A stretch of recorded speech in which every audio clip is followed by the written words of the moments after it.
Hello students, this is the fourth chapter of your history book,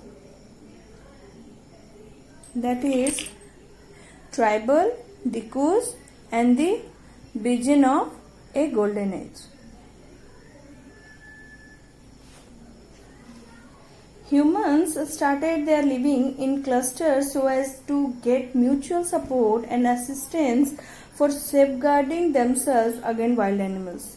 They lived in thick jungles. Gradually, with the understanding and knowledge of crops, they started shifting to the river valleys and basins. However, some who are now termed as tribals chose to remain in the difficult lands and did not change as fast as the others. This happened as they did not get the facilities of technological advancement, and they continued to survive in comparatively primitive ways.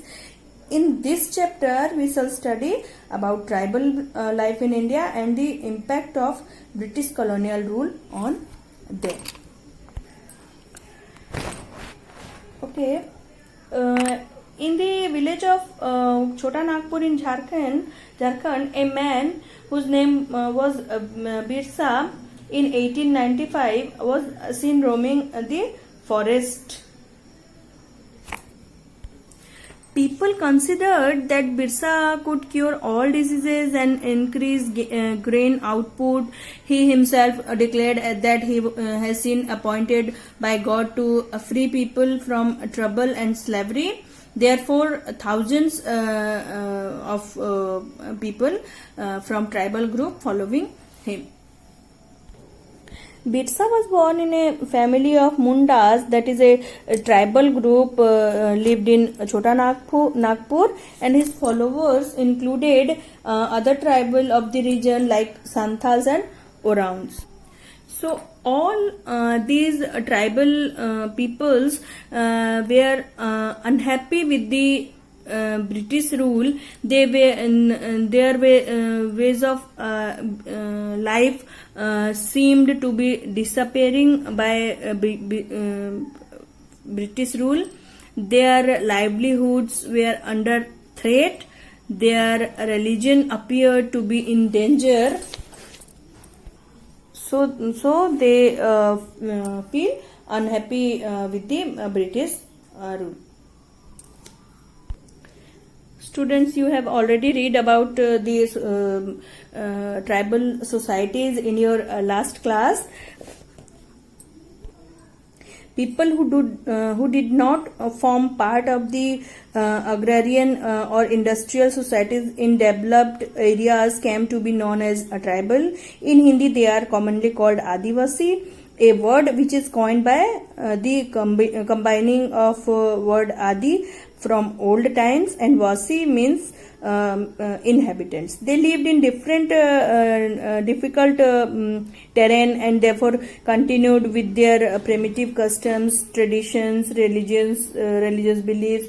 Tribal did not come under any caste hierarchy, and they had their own distinct social, cultural and economic practices. They were also regarded as primitive and lived in hills and forests and were dependent on their surroundings, natural resources for everything. They did not have much to do with the economic world and did not have currencies of their own.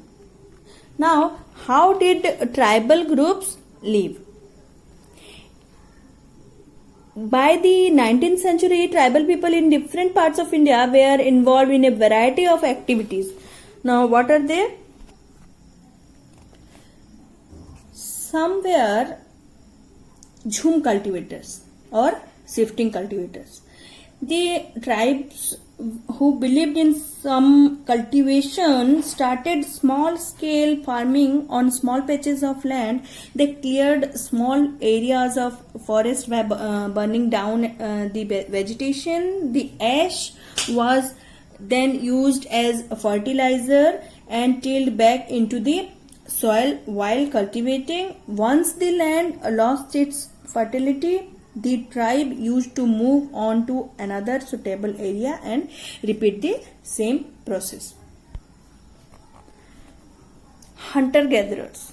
As the name suggests, these tribes hunted animals for food and collected or gathered fruits and other forest produce for their livelihood. They moved and hunted in groups and shared the meat. They extracted oils from the seeds of sal and mahua and used them for cooking. They had the knowledge of herbs and could identify and extract medicinal herbs from the forest.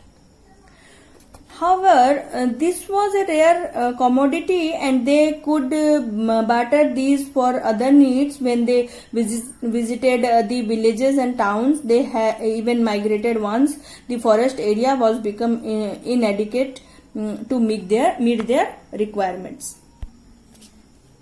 Animal herding. There were tribes who thrived on animal produce. They maintained large number of animals like cattle, sheep, goats, and used the milk, meat, and skin for barter and obtained other necessities. The tribes of Gujjars of Punjab Hills, Labadis of Andhra Pradesh, Bakkarwals of Kashmir were known to follow this pattern of animal herding. Settled cultivation.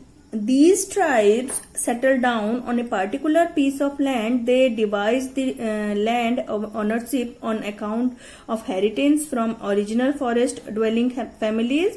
Gradually, the disparities grew among them, and some became larger landowners who then started to dominate the others. The concept of the mightier tribal chiefs and headmen originated, and they started their own ways to dictatorial practices.